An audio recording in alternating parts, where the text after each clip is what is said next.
Hello everyone, this is Preeti and I hope you are staying focused on your NEET preparation. Last class में हमने class 12th के chapter number 3 को one shot में complete किया था, जिसमें हमने कॉन्सेप्ट के साथ में प्रैक्टिस किए थे क्वेश्चंस को भी, जिससे हम कॉन्सेप्ट को और अच्छे से समझ पाए। ओके, बट हमें पता है कि स्पेशली फिजिक्स में प्रैक्टिस ही है जो हमें परफेक्ट बनाती है। तो आज इस वीडियो में हम कुछ और अच्छे और इम्पोर्टेंट क्वेश्चंस को सॉल्व करने वाले हैं। तो देख लेते हैं अपने क्वेश्चंस को। क्वेश्चन है हमारे पास, the potential differences V1 minus V2 between the points A and B in the given figure is. हमें निकालना क्या है? पोटेंशियल डिफरेंस निकालना है। किन दो पॉइंट्स के बीच में निकालना है? A और B। किस ऑर्डर में? VA minus VB। कैसे निकाल सकते हैं? देखो इस फिगर को देखो, यहाँ पर क्या आपको ये लग रहा है कि ये कंप्लीट सर्किट है? नहीं, दिखाई तो नहीं दे रहा है ना? देखने से तो इनकम्प्लीट सर्किट लग रहा है, लेकिन यहाँ पर करंट फ्लो हो रही है। और करंट फ्लो होने का मतलब है कि देखो इन्होंने कंप्लीट तो इसे किया है। कैसे किया है? अर्थिंग से किया है। अर्थिंग क्या होती है?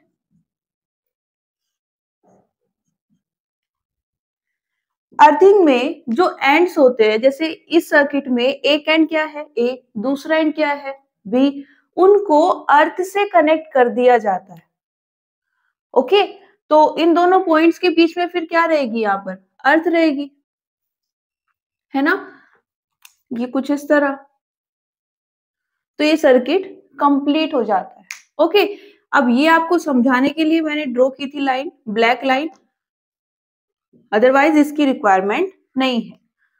तो यहाँ पर अगर इस तरह का सर्किट आपको दिखाई देता है तो सिंपल सी चीज है, क्योंकि करंट वहां पर फ्लो हो रही है। करंट कब फ्लो हो सकती है? जब सर्किट कंप्लीट होता है। तो यहाँ पर इन्होंने क्या किया होगा? इन्होंने इन टर्मिनल्स की अर्थिंग करा दी होगी, और जिसको अगर हम रिप्रेजेंट करें तो कुछ इस तरह कर सकते हैं। ओके, अब यहाँ पर हम अप्लाई करते हैं वोल्टेज लॉ, KVL। ओके, जिसको हम क्या बोलते हैं? Loop rule. हमें क्या चाहिए? वोल्टेज का डिफरेंस चाहिए, तो केवीएल से निकालने की कोशिश करते हैं। उसके लिए क्या करेंगे? हमें एक लूप भी चाहिए। लूप कैसे ले? इस तरह ले या फिर इस तरह?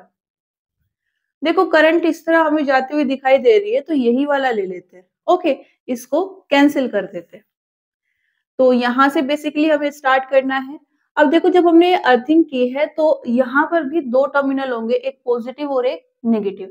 हम मान के चलेंगे जो अर्थ से कनेक्ट है वो नेगेटिव है और ऊपर वाला पॉजिटिव। सिमिलरली यहाँ पर ये पॉजिटिव और ये नेगेटिव। ओके ओके, तो यहाँ से स्टार्ट करते हैं। हम यहाँ नेगेटिव से स्टार्ट करेंगे, तो ये क्या आएगा? पॉइंट ए पर जो पोटेंशियल होगा माइनस वी है। कन्वेंशन यूज करते हैं ना कि सेल में अगर हम नेगेटिव टू पॉजिटिव जा रहे हैं। ओके, आगे रेजिस्टर आता है, इसमें उसी डायरेक्शन में करंट फ्लो हो रही है जिसमें हम जा रहे हैं। तो यहाँ पर वोल्टेज कितनी आ जाएगी? 2 रेजिस्टेंस है और करंट भी कितनी है? 2। आगे जाते हैं तो ये हमें नया सेल मिलता है जिसमें हम पॉजिटिव टू नेगेटिव जा रहे हैं, तो हम इसे भी प्लस कर लेंगे। उसके बाद एक और रेजिस्टर आता है, रेजिस्टेंस कितना है? 1 और करंट 2। देन पॉइंट बी या टर्मिनल बी, इसमें क्या करेंगे?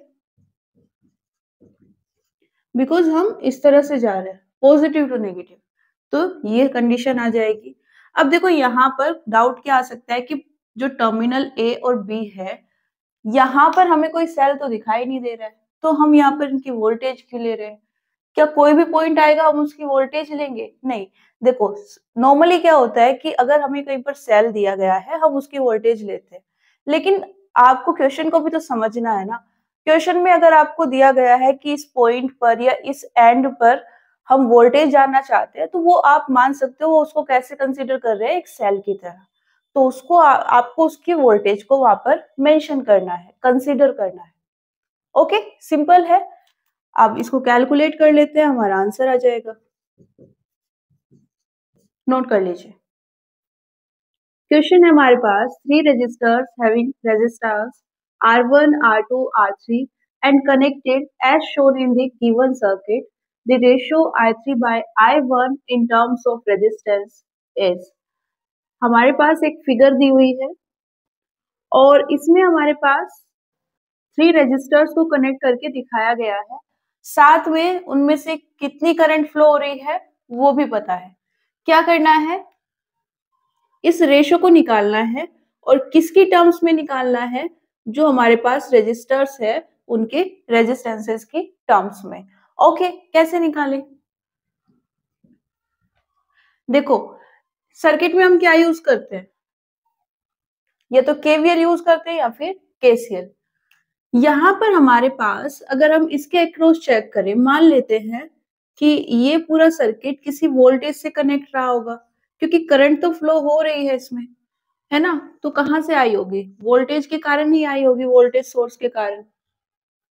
अब अगर हम इसके पास चेक करें करंट I1, और अगर बात करें वोल्टेज की, अगर टोटल वोल्टेज V है तो इसके पास वोल्टेज कितनी रही होगी, कुछ डिफरेंट होगी, V1 मान लेते हैं। ओके, अगर हम यहाँ पर बात करें ये वाला, और इनका अगर रिजल्टेंट निकालोगे तो वो क्या है, सीरीज में, और सीरीज में आप किसी भी रजिस्टर को लेके आओगे वोल्टेज डिफरेंट डिफरेंट आएगी। तो मान लेते हैं कि R2 के पास कितनी वोल्टेज है, V2, क्या V3 के पास भी V2 ही आएगी? यस, इन दोनों के पास जो भी वोल्टेज आए, उसकी जो भी वैल्यू हो, आपस में वो सेम रहेगी और इससे डिफरेंट होगी। ओके, तो ये यहाँ पर पॉइंट है। अब इसकी हेल्प से हम यहाँ पर कैलकुलेशन कर सकते हैं। कैसे? अगर हम यूज करें किरचॉफ का फर्स्ट लॉ, जंक्शन रूल, क्या होगा उसके according, I1 would be equal I2 plus I3, है ना। यहां से इस पॉइंट की साइड I1 करंट जा रही है और इसके बाद ये करंट 2 पार्ट्स में डिवाइड हो रही है, तो हम ये लिख सकते हैं। ओके, ये हो गई हमारे पास इक्वेशन नंबर 1 बोल देते हैं। अब यहाँ पर हमें चाहिए क्या, I3 बाय I1, तो क्या करते हैं, इसको डिवाइड कर देते हैं, किससे, I3 से।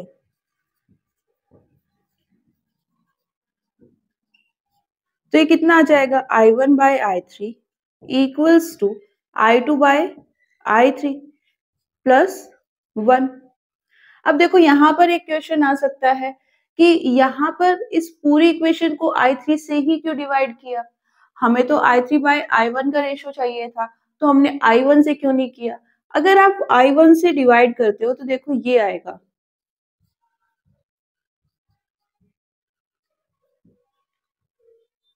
ठीक है। हमें क्या करना है, I को किसकी टर्म्स में निकालना है, रेजिस्टेंस की। अब अगर हम I2 को देखें,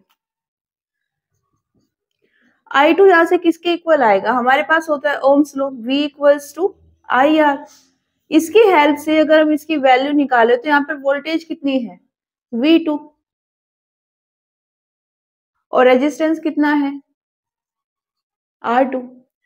इसकी अगर हम बात करें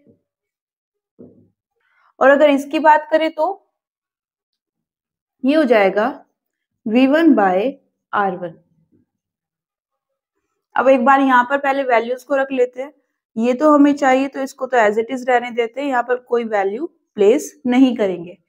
I2 की जगह पर क्या रख सकते हैं, V2 बाय R2, और I3 के लिए V2 बाय R3 प्लस 1। ये टर्म कैंसिल हो जाएगी, क्या आएगा, 1 प्लस R3 बाय R2, और ये I1 बाय I3। इसको सोल्व करेंगे, कितना आएगा, R2 plus R3 divided by R2। Rearrange करके लिख सकते हैं, बिकॉज हमें क्या चाहिए, I3 बाय I1 चाहिए, तो ये कितना आ जाएगा। तो ये हमारे पास क्या आ गया, रेशो किसकी टर्म्स में आ गया, रेजिस्टेंस की टर्म्स में। और हमें यहाँ पर देखो, हमने ये V2 को एज्यूम तो किया था, जिससे हमारा जो क्वेश्चन है वो इजिली सोल्व हो गया। लेकिन बेस्ट थिंग क्या है कि हमें इसकी वैल्यू, एग्जैक्ट वैल्यू नहीं दी गई थी और ना ही हमें फाइंड करने की जरूरत पड़ी। सपोज आप ये इक्वेशन यूज करते, यहाँ पर I3 bye I1 that is okay, 1 की वैल्यू आपको कुछ नहीं रखनी है, बट यहाँ पर I2 को आप क्या रखोगे, V2 बाय R2, और I1 को V1 बाय R1। क्या यहाँ पर कुछ कैंसिल हो पाता, ये आ जाता V2 bye R2, V1 bye R1। यहाँ पर आप वोल्टेज की वैल्यू कहाँ से लेकर आते, बिकॉज वो कैंसिल तो नहीं हो रही थी। दैट्स वाई हमने क्या किया, इसको यूज ना करके इसको यूज किया, बिकॉज हमें पता है फिगर से कि इन दोनों के पास वोल्टेज की चाहे जो भी वैल्यू हो वो रहेगी तो इक्वल ही। ओके, तो नोट कर लीजिए। क्वेश्चन है हमारे पास, the effective resistance of a parallel connection that consist of 4 wires of equal length and equal area of cross section and same material is 0.25 ohm. हमारे पास 4 वायर्स है और इन वायर्स की अगर हम लेंथ की बात करें तो सबकी सेम है, मान लेते हैं कितनी है, L। ओके, और क्रॉस सेक्शनल एरिया भी सेम है, सेम मटेरियल के बने हुए हैं, मतलब रेजिस्टिविटी भी सेम है। और इन्होंने बोला है कि जब इनको पैरेलली कनेक्ट किया जाता है तो जो इफेक्टिव रेजिस्टेंस है वो कितना है, 0.25 ओम।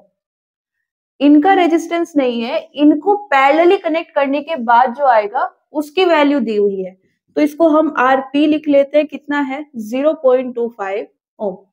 लेकिन जितनी इन्होंने इंफॉर्मेशन दी है उससे हम इतना तो बता सकते हैं ना कि ये जो वायर्स है इन सबके रेजिस्टेंस सेम होंगे, लेंथ सेम है, एरिया सेम है, रेजिस्टिविटी सेम है, तो इस फॉर्मूले से सबके लिए R की वैल्यू भी सेम आ जाएगी, है ना।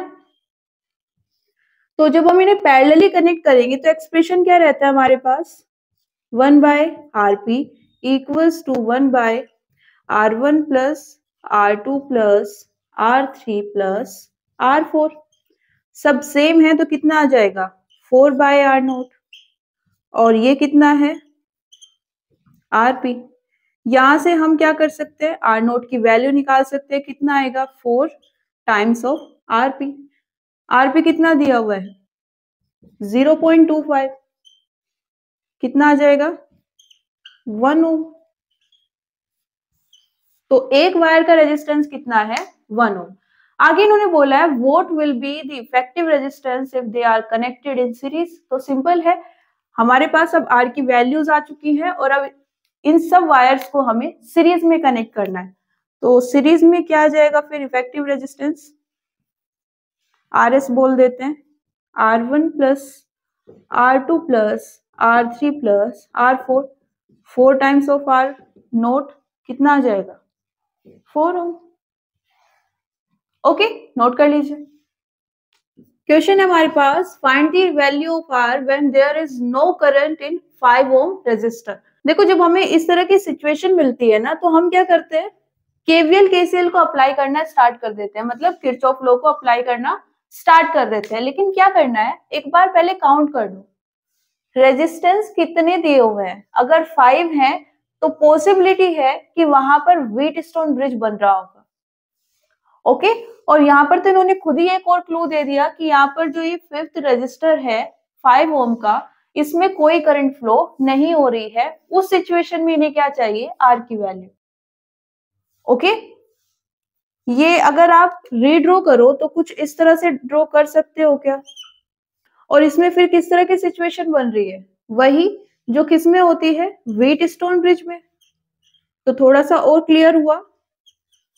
अब जरा ध्यान दो, ये जो 5 ओम का रेजिस्टर है ये कहां पर आया है, जहां पर हम गैल्वेनोमीटर को कनेक्ट करते थे, और जब गैल्वेनोमीटर में करंट क्या हो जाती थी, 0, उस सिचुएशन में हमारे पास क्या आता था, R1 bye R2 equals to R3 bye R4। R1 क्या था, ये R2 R3 and R4।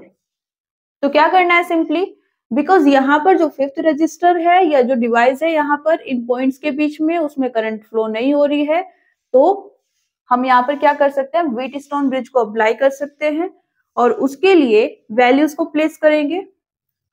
1 by R equals to 2 by 4। ये कितना आ जाएगा 1/2। तो यहाँ से R की वैल्यू कितनी आ जाएगी 2 ओम। सिंपल है। तो जरूरी नहीं है व्हीटस्टोन ब्रिज के जो क्वेश्चंस आएंगे उसमें आपको गैल्वेनोमीटर ही दिया जाएगा, आपको सिंपली कोई रजिस्टर भी दिया जा सकता है, कोई डिवाइस दी जा सकती है जिसमें वो बोल दे कि इसमें कोई करंट फ्लो नहीं हो रही है। तो सिंपली आपको क्या करना है, व्हीटस्टोन ब्रिज को अप्लाई करना है। नोट कर लीजिए। क्वेश्चन है हमारे पास, two heater A and B have power rating of 1 kilowatt and 2 kilowatt respectively. Those two are first connected in series and then in parallel to fixed power source. The ratio of power outputs for these two cases is, हमें क्या चाहिए, power ratio चाहिए, okay, और final ratio चाहिए power का। तो जब हम सीरीज से गेन करेंगे उसको OS लिख लेते हैं, आउटपुट फ्रॉम सीरीज, और जो हम पैरेलल से गेन करेंगे उसको आउटपुट फॉर पैरेलल। तो ये रेशो हमें चाहिए। एक बार समझ लेते हैं। एक हमारे पास हीटर है, ओके, इसकी पावर रेटिंग है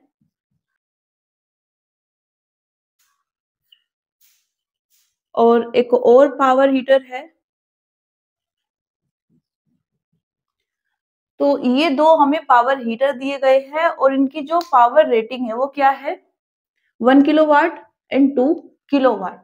अब देखो यहाँ पर इन्होंने हमें नहीं बताया कि इनके रेजिस्टेंसेस कितने हैं, ओके, बट यहाँ पर इस क्वेश्चन को सॉल्व करने के लिए हम यहाँ पर कंसिडर कर रहे हैं कि इनिशियली जब इन दोनों हीटर्स की पावर रेटिंग बताई गई तो उन्होंने वोल्टेज रेटिंग भी बताई होगी, ओके, और वोल्टेज रेटिंग में स्पेशल क्या है, दोनों के वोल्टेज सेम रहे होंगे। ये हो सकता है ना, देखो पावर क्या होती है, P equals to V square by R। एक डिवाइस है उसके पास क्या क्या फिक्स होगा, रेजिस्टेंस फिक्स होगा, और जितनी हम वोल्टेज देंगे उसके अकॉर्डिंग हमें पावर मिल जाएगी। तो this is the best expression, okay. हमें IR यूज नहीं करना है, I स्क्वायर R यूज नहीं करना है। अब यहाँ पर मैं बोल रही हूँ कि देखो रेजिस्टेंस हमें नहीं दिया गया है, वो हमें फाइंड करना पड़ेगा। पावर हमें दी गई है, ये डिफरेंट है तो ये भी डिफरेंट आएगा।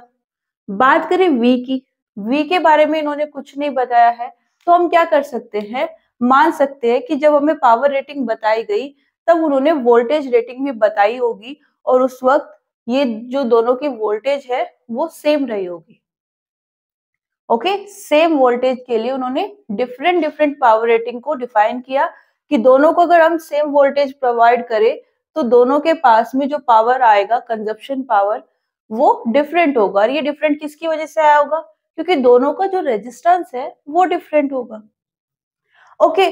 तो अगर हम ये सिचुएशन को मानते हुए इनका क्या निकाले, रेजिस्टेंस क्या आएगा, इसको R1 ले लेते हैं, ये आ जाएगा V note square divided by 1 kilowatt, और इसकी अगर हम बात करें ये कितना आएगा, V note square divided by 2 kilowatt, okay.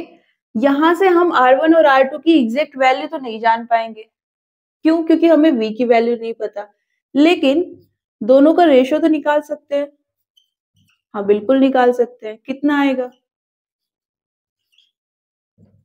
मतलब R1 equals to 2 times of R2। तो ये जो दोनों पावर हीटर है इनके हमें रेजिस्टेंसेस की एक्चुअल वैल्यू नहीं पता, लेकिन हमने क्या किया है, दोनों में एक रिलेशन को फाइंड कर लिया है। अब इन्होंने बोला है कि ये जो दो हीटर है इनको 1 बाय 1 करके इन्होंने सीरीज और पैरेलल में कनेक्ट किया। अब हम यहाँ पर इन सिंबल को यूज ना करके इनके जो रेजिस्टेंस है उनको यूज करेंगे। जब हमने सीरीज में कनेक्ट किया तो कुछ इस तरह कनेक्ट किया होगा, ओके, और इन दोनों पॉइंट्स के बीच में एक वोल्टेज सोर्स रहा होगा। मान लेते हैं वो कितना है, V। देखो V नोट तो हम वोल्टेज रेटिंग मान रहे हैं कि मैक्सिमम ये कितनी वोल्टेज ले सकते हैं, V नोट। दे कितनी रहे हम, V। अब ये हो सकता है V नोट के इक्वल है या फिर उससे कम है, ये हम खुद से ज्यूम कर रहे हैं। ये R1 और ये R2। हमें क्या चाहिए? सीरीज का आउटपुट चाहिए, पावर आउटपुट। कैसे निकाल सकते हैं? इसका इक्विवेलेंट निकालेंगे। ओके, इक्विवेलेंट मतलब इन दोनों का इक्विवेलेंट। देन ये वोल्टेज तो सेम ही रहेगी, और यहां से हमारे पास ये कितना आ जाएगा? ओके, ये है कितना? सीरीज में है तो ये आ जाएगा R1 प्लस R2। R1 कितना है? R2 के टर्म्स में लिख सकते हैं 2R2 प्लस R2, तो ये कितना हो जाएगा? 3R2। तो यहां से हमारे पास जो पावर की वैल्यू आई है वोल्टेज और रेजिस्टर की टर्म्स में, वो कितनी है? दिस। इसको बोल देते हैं इक्वेशन नंबर 1। अब क्या किया? अब इन्होंने इसके बाद इनको पैरेलली कनेक्ट किया। पैरेलली कनेक्ट कर देते हैं।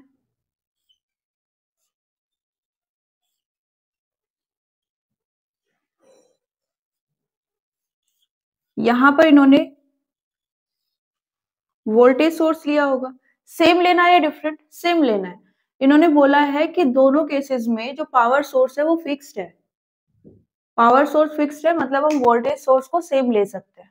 ओके, अब ये R1 और ये R2, इसको हम क्या करेंगे? रिप्लेस कर सकते हैं एक सिंगल रेजिस्टर से। और उसकी वैल्यू कैसे निकाल सकते हैं? पैरेलल कॉम्बिनेशन को अप्लाई करके, है ना? तो यहाँ पर R इक्विवेलेंट कितना होगा? R1 R2 divided by R1 plus R2। R1 की वैल्यू रखेंगे,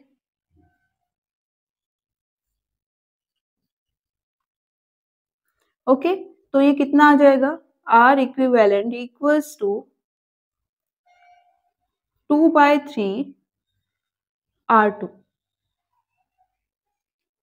ओके, इतना नोट कर लीजिए। उसके बाद क्या करते हैं? ये पैरेलल में जो आउटपुट हमें मिलेगा पावर का, वो क्या आएगा? ओके, नोट कर लीजिए इतना। क्या एक्सप्रेशन यूज करेंगे? सेम। वोल्टेज कितनी है? V स्क्वायर, और resistance R equivalent. V square की वैल्यू तो सेम रखनी है, और इसको किससे रिप्लेस करना है? 2/3 से। तो ये आ गई है इक्वेशन नंबर 2। अब देखो यहाँ पर ना, जब रेशो की बात होती है तो वहां पर एग्जैक्ट वैल्यूज के बारे में ज्यादा नहीं सोचना होता है, हमें बस डिपेंडेंसी चाहिए होती है, क्योंकि जो वैल्यू सेम है वो तो रेशो में कट ही जाएंगी। यहाँ पर बात करें अगर हम, हमें निकालना क्या है ये, इसके लिए क्या करेंगे? 1 को 2 से डिवाइड करेंगे। 1/2 क्या आएगा? POS divided by POP। ये आ जाएगा V स्क्वायर बाय 3R2। और इसके लिए V स्क्वायर बाय 2R2। क्या कुछ कैंसिल हो जाएगा? R2 कैंसिल हो जाएगा, V स्क्वायर भी कैंसिल हो जाएगा। कितना बचेगा? 2/9। तो दिस इज द आंसर। और इस क्वेश्चन में हमने जिस पावर की बात की वो कौन सी पावर थी? जो कंज्यूम की गई है। ओके, तो नोट कर लीजिए। क्वेश्चन है हमारे पास, two resistors of resistances 100 ohm and 200 ohm are connected in parallel in an electrical circuit. The ratio of the thermal energy developed in 100 ohm resistor to that in 200 ohm resistor in a given time is. Thermal energy की इन्होंने बात की है। अब हमने पढ़ा था कि देखो, हीट की बात हो या फिर थर्मल एनर्जी, हम इसको एक पर्टिकुलर टाइम के लिए निकाल सकते हैं। किससे रिप्रेजेंट करते हैं? H से। और एक्सप्रेशन क्या होता है? IV, और साथ में आ जाएगा T। अब ये जो IV है इसको हम रिप्लेस भी कर सकते हैं, ये हम पर डिपेंड करता है कि हमें किसकी टर्म्स में इसको लेना है। जैसे V स्क्वायर बाय R भी ले सकते हो, और I स्क्वायर R भी ले सकते हो। डिपेंड करता है कि हमें क्या क्या दिया हुआ है। यहाँ पर अगर हम बात करें तो रेजिस्टर्स दिए हुए हैं, तो R का रहना तो यहाँ पर कंफर्म है। और क्या दिया हुआ है? दोनों को पैरेलली कनेक्ट किया है।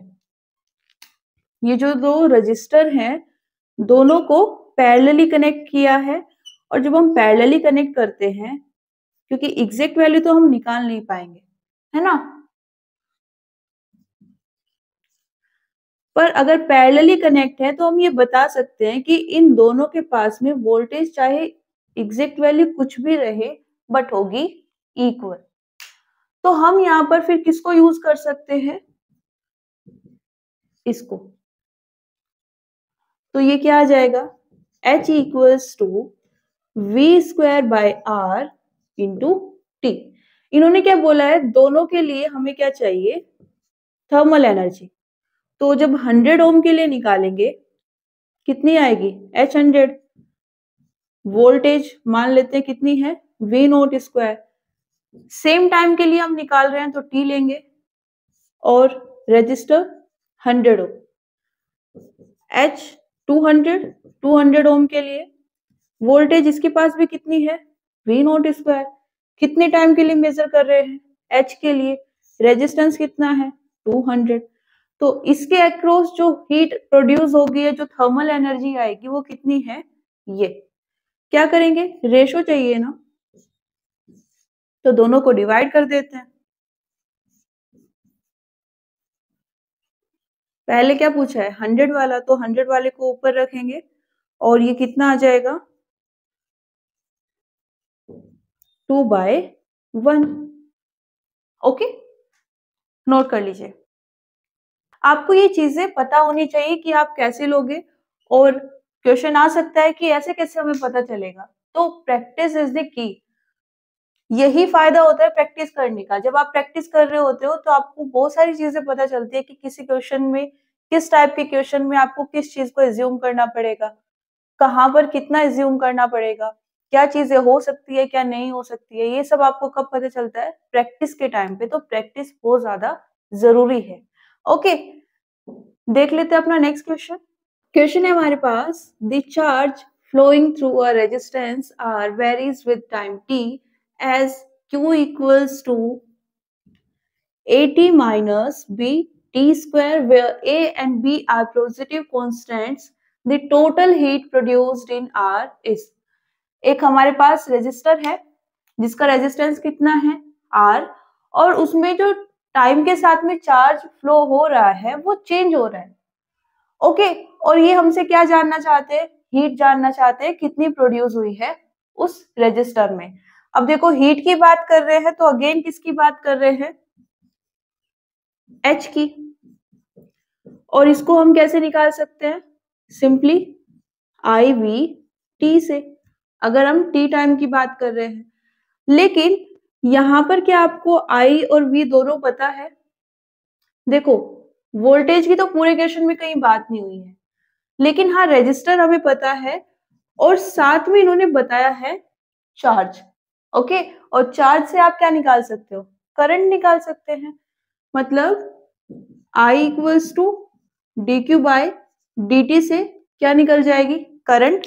तो इस बार आपको जो ये रिलेशन लेनी है वो कौन सी लेनी है, जो I और R के बीच होती है, मतलब I स्क्वायर R।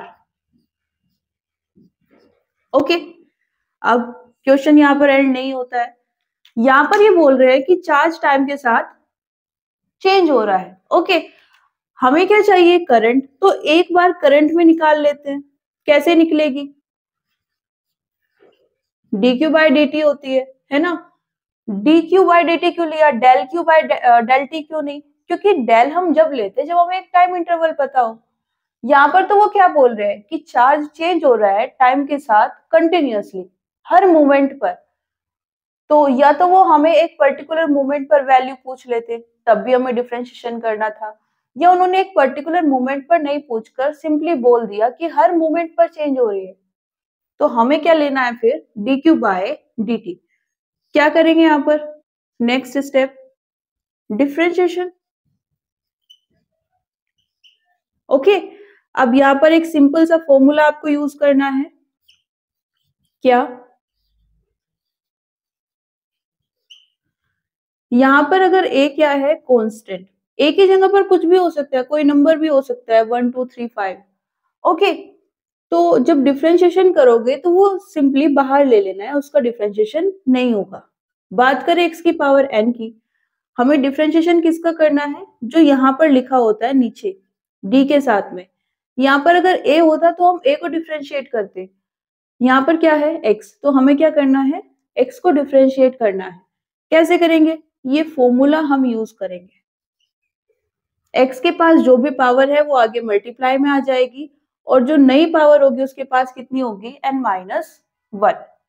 वही यहाँ पर अप्लाई करेंगे तो i कितना आ जाएगा हमारे पास, a, t की पावर ये 0 हो जाएगी, -2b t। अब देखो यहाँ पर जो I आया है, बिकॉज हमें तो हीट के लिए क्या चाहिए, I ही चाहिए। ये I में भी क्या आ रहा है, T आ रहा है। जैसे जैसे T चेंज होगा वैसे वैसे I भी चेंज होगा। मतलब यहाँ पर सिर्फ चार्ज चेंज नहीं हो रहा है, जो पर्टिकुलर करंट की वैल्यू है वो भी चेंज हो रही है। और वो हमसे टोटल हीट जानना चाहते हैं। मतलब जब तक ये प्रोसेस चल रही है, एंड होने तक हमें काउंट करना है कि टोटल कितनी हीट यहाँ पर प्रोड्यूस हुई, एंड देन हमें वो वैल्यू बतानी है। तो ये कैसे करेंगे, बिकॉज टाइम के साथ में सब चेंज हो रहा है। इसके लिए हम इसका भी कौन सा एक्सप्रेशन यूज करने वाले हैं, ये वाला। ओके, आर क्या है, आर तो सेम है तो ये एज इट इज रहने देते हैं। आई ये वैल्यू प्लेस करेंगे, और इसका भी हमें क्या चाहिए, स्क्वायर चाहिए, तो हम क्या करेंगे, dt। ये स्क्वायर को ओपन करेंगे, a square plus 4b² t² minus 4ab t। ये एक्सप्रेशन याद है ना सबको, क्या होता है, a minus B whole square, a² plus b² minus 2ab। ये हमने यहाँ पर अप्लाई किया। ओके, नेक्स्ट क्या करना है, हमें निकालनी है टोटल हीट। तो हमें ये चेंज काफी नहीं है, क्या करना पड़ेगा, इंटीग्रेशन करना पड़ेगा, सब सारे चेंजेस को ऐड करना पड़ेगा। तो इंटीग्रेट करते हैं, दोनों साइड से करेंगे, कितना आएगा,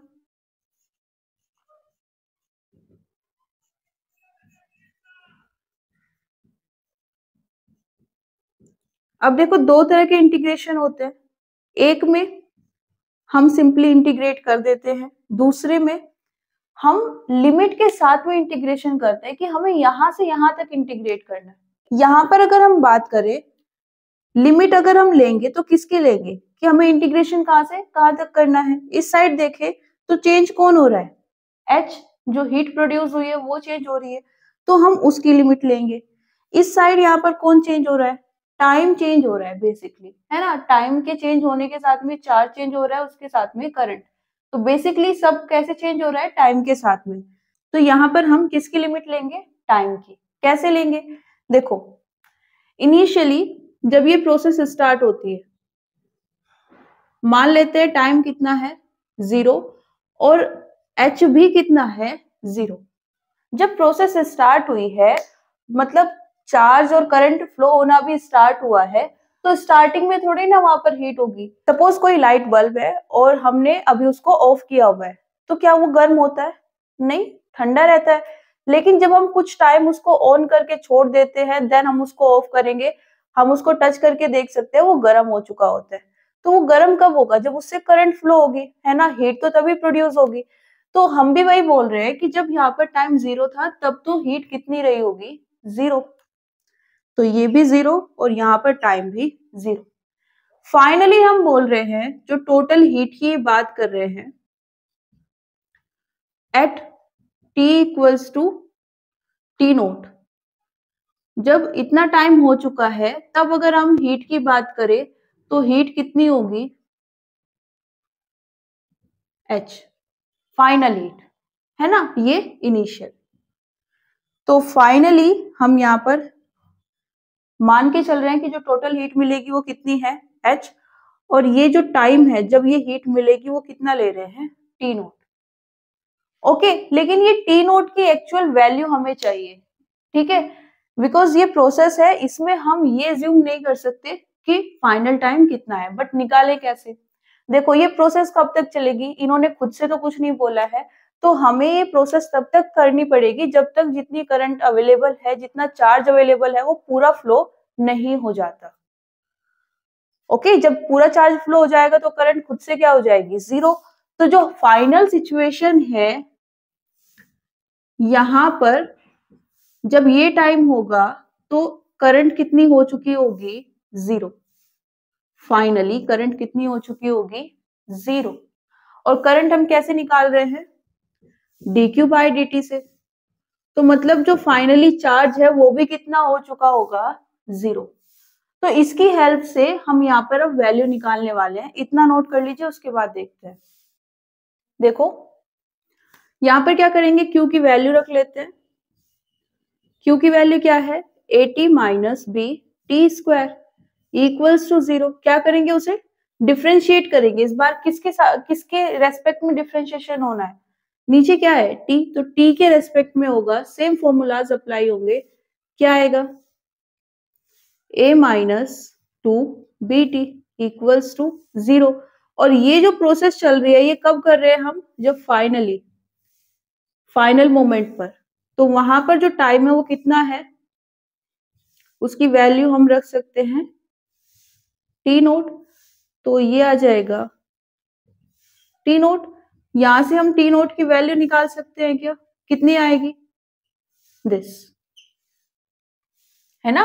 ये प्रोसेस हमने कब की है, फाइनल प्रोसेस चल रही है, जब टाइम कितना है टी नोट। तो जब ये फाइनल प्रोसेस चल रही है तो हम यहाँ पर वो फाइनल टाइम भी रख सकते हैं, तो उसकी वैल्यू आ जाएगी। तो यहाँ पर जो ये टी नोट है इसकी वैल्यू क्या है, a बाय टू बी। यहां तक हमें इसको इंटीग्रेट करना है, तो कर लेते हैं इंटीग्रेट। पहले क्या करेंगे, जो टर्म्स कांस्टेंट है उनको बाहर लेके आएंगे। इस साइड देख लेते हैं, इस साइड तो कोई कांस्टेंट नहीं है, सिर्फ DH है। तो क्या कर सकते हैं, 1 मान लेते हैं और साथ में DH, और इसको अब इंटीग्रेट कर सकते हैं। इस साइड R कांस्टेंट है, ओके। और यहां पर क्योंकि ये टर्म्स सब प्लस और माइनस में है तो हम इनको अलग अलग इंटीग्रेट कर सकते हैं, ओके। कैसे करेंगे, R तो सबके लिए कॉमन आ जाएगा, ये आ जाएगा a square D T plus 4b square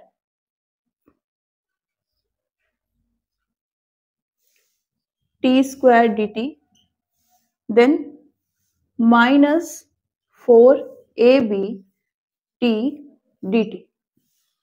और ये इंटीग्रेशन कहां से कहां हो रहा है, जीरो से टी नोट। टी नोट की वैल्यू हमें पता है, ओके। यहाँ पर a कांस्टेंट था तो उसको बाहर ले लिया, 4b स्क्वायर कांस्टेंट था तो इसको भी बाहर ले लिया, और यहाँ पर ये पूरी टर्म। करते हैं इंटीग्रेशन, कैसे करेंगे। सपोज यहाँ पर t की पावर n है और dt है, मतलब t के रेस्पेक्ट में हम इंटीग्रेट कर रहे हैं, तो एक्सप्रेशन क्या आएगा, n plus one divided by n plus one. ये हमें यहाँ पर यूज करना है, ओके। यहाँ पर अगर हम बात करें, सपोज यहाँ पर क्या है, h के रेस्पेक्ट में होना है, h की पावर 0 ले सकते हो, ये कितना है, ठीक है। यहाँ पर हमें h के रेस्पेक्ट में इंटीग्रेशन करना था, बट dh के साथ में क्या लिखा हुआ है, कुछ नहीं था, तो हमने 1 लिख लिया। और 1 को हम क्या लिख सकते हैं h की टर्म्स में, h की पावर 0। अब इसको इंटीग्रेट करेंगे तो ये कितना आएगा,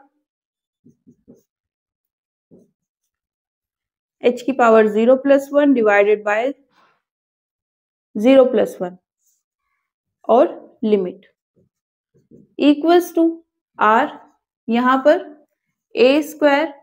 सिमिलरली यहाँ पर करेंगे, t की power 0 plus 1 divided by 0 plus 1, 0 to t naught plus, okay, इतना नोट कर लीजिए।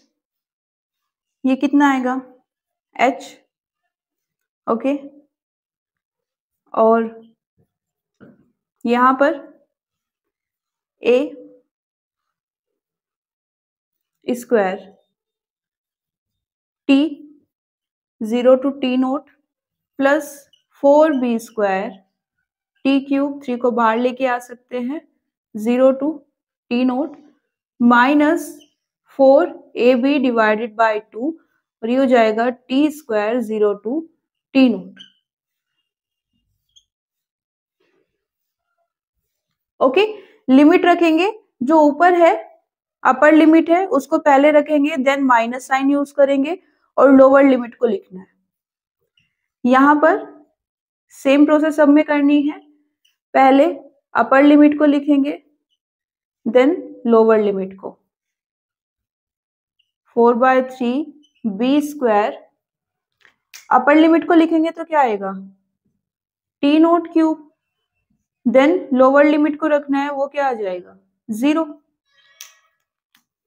माइनस ये कैंसिल होगा, कितना आएगा 2ab, अपर लिमिट को रखेंगे तो कितना आएगा T naught square then this. Okay, solve कर लेते हैं। यहां पूरे से टी नोट को कॉमन ले सकते हैं,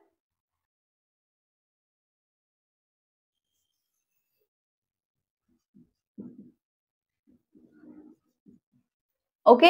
अब देखिए यहाँ पर हो सकता है आपको जो ऑप्शंस दिए हैं वहां पर जो टी फाइनल है उसको टी ही रखा हुआ है, टी या टी नोट, मतलब ये लास्ट के एक्सप्रेशन में भी आपको टी मिल रहा है, दिखाई दे रहा है, तो इतना काफी है। बट अगर वो वहां पर उसकी कुछ वैल्यूज प्लेस करेंगे तो आपको वहां पर टी नजर नहीं आएगा, तो समझ जाना कि इन्होंने वैल्यूज को प्लेस किया है। और कैसे प्लेस किया है, इसकी एग्जैक्ट वैल्यू को यहाँ पर रखा है, वो कितनी है a/2b, तो हम भी रख देते हैं, कितना आ जाएगा a/2b a square plus 4b square by 3 a square by 4b square minus 2ab, और यहाँ पर आएगा a, तो ये a स्क्वायर हो जाएगा डिवाइडेड बाय 2b।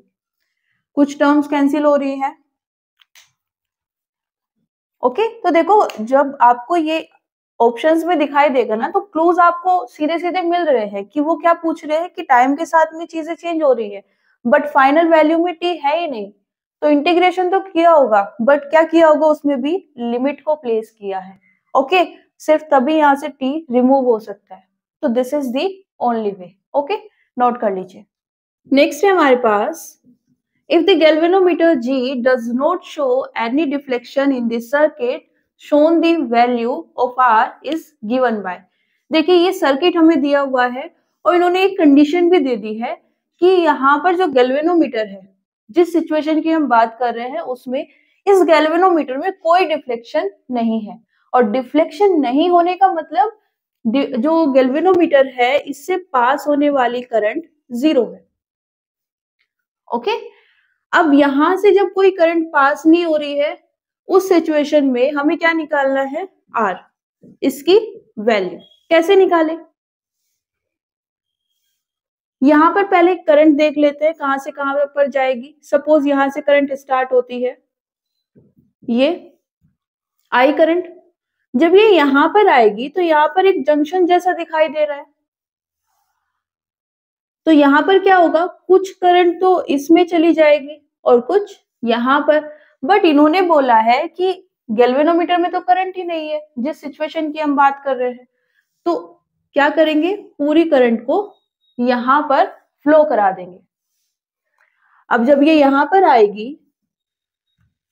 तो अगेन एक जंक्शन आ गया, इससे इस साइड जाएगी या इस साइड, इन्होंने खुद ही बता दिया है कि यहां पर जाएगी, ठीक है, इस साइड हमने सेंड कर दी, बट ऐसा तो नहीं कि कुछ पार्ट यहां भी चला जाए, तो आप खुद सोचो अगर यहाँ पर करंट जाएगी तो यहाँ पर तो फिर से डिफ्लेक्शन नहीं आ रहा है, तो ये पॉसिबिलिटी फिर नहीं होनी चाहिए, अदरवाइज डिफ्लेक्शन आ जाएगा, है ना।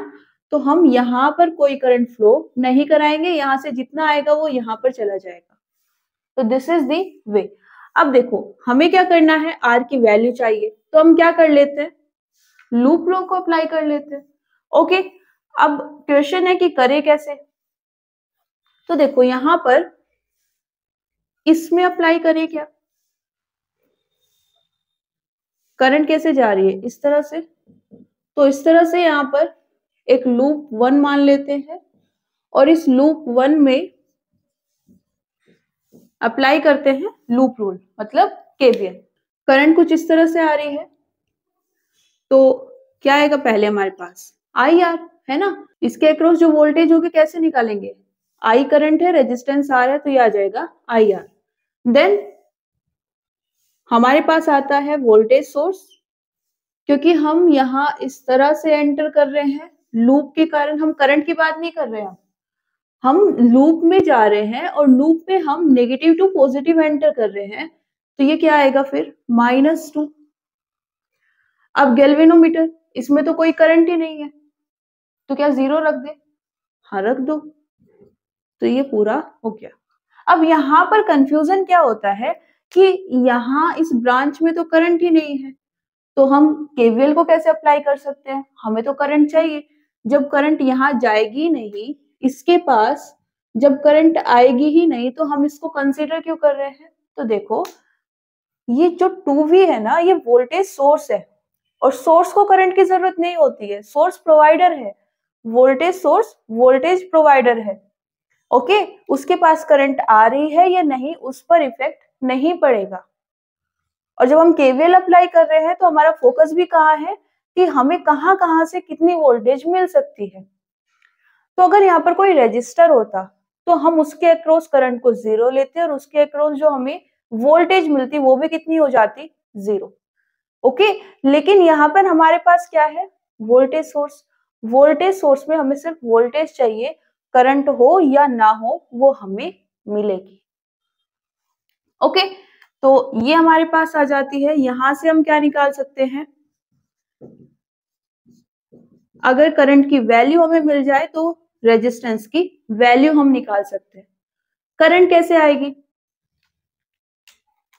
तो एक बार इस पूरे में अप्लाई कर ले। किसकी बात कर रहे हैं, कुछ देर के लिए इसको भूल जाते हैं। ओके, इसमें हम अप्लाई कर सकते हैं क्या, इसको हम लूप 2 मान लेते हैं। ओके, ये कहां पर गया, ये है, बस हम यहाँ पर अभी बोल रहे हैं कि हम इस सर्किट पर फोकस कर रहे हैं। तो अगर आप सेम डायग्राम में कर सकते हो इसको, इस पर फोकस ना करके सिर्फ इस पूरे पर फोकस कर सकते हो, तो दैट इज गुड। अगर नहीं कर पा रहे हो तो आप उसको अलग ड्रॉ कर लो, हमें लूप चाहिए तो हम कोई भी ले सकते हैं। ओके, तो यहाँ पर अगर हम लूप रूल में अप्लाई करें, यहां से एंटर करेंगे तो ये कितना आएगा, -10। देन 400i, इसमें करंट नहीं है तो उसको रहने देते हैं। देन यहाँ पर एंटर करेंगे हम लूप के अकॉर्डिंग, +2 माइनस जा रहे हैं तो ये +2 आ जाएगा इक्वल्स टू 0। ओके, देखो यहाँ पर गैल्वेनोमीटर दिया है, हो सकता है नेक्स्ट टाइम जब वो आपसे पूछे तो यहाँ पर वो क्या दे दे, एक रजिस्टर दे दे R0, या सिंपली इसकी वैल्यू अगर वो बता दे कि 3 ओम है और वो बोल रहे हैं कि इसमें करंट नहीं जा रही है, नहीं जा रही है तो इसको छोड़ दो, हमें तो वोल्टेज को अप्लाई करना है और वोल्टेज आगे है हमारे पास तो हम उसको काउंट करेंगे। तो ये हमारे पास सिचुएशन है, यहां से हमारे पास करंट कितनी आ रही है, 8/400, इक्वेशन नंबर 2। यहां जाते हैं इक्वेशन नंबर 1 में, R कितना है हमारे पास, 2/I, और I की वैल्यू क्या है, 8 × 400। ठीक है, कितना आएगा, 100 ओम। ओके, क्या हम ये वाला लूप भी ले सकते थे क्या, सिर्फ इतना इस साइड का, हाँ ले सकते थे, क्यों नहीं लिया फिर, क्योंकि अगर हम ये वाला लेते तो अगेन हमारे पास I भी आ जाता और R भी, और हमें दोनों की वैल्यू नहीं पता है। तो फिर हमने क्या किया कि हम वो लूप ले रहे हैं जिसमें हमारे पास सिर्फ एक अननोन है, एक ऐसी क्वांटिटी आ रही है सिर्फ जिसकी वैल्यू हमें नहीं पता। यहाँ पर R नहीं आया, ठीक है, सिर्फ I आया है, क्योंकि जब हम इक्वेशन सॉल्व करते हैं तो एक इक्वेशन से हम सिर्फ एक चीज की वैल्यू निकाल सकते हैं। दो अननोन आ गए, जैसे यहाँ पर आ गए थे, तो हम कुछ नहीं कर पाएंगे, तो इसलिए हमने ये वाला लूप यूज किया है। आप ये करते हो तो आपको थोड़ा सा सोल्व करना पड़ेगा, उसके बाद वहां से भी वो आ जाएगा। ओके, नोट कर लीजिए। आज के लिए इतना ही, मिलते हैं नेक्स्ट क्लास में कुछ और डाउट्स के साथ। लेकिन अगर आपके पास कोई डाउट है, कोई क्वेश्चन है, क्वेरी है, तो आप भी उसको कमेंट सेक्शन में पूछ सकते हैं। तब तक के लिए thank you everyone, see you soon.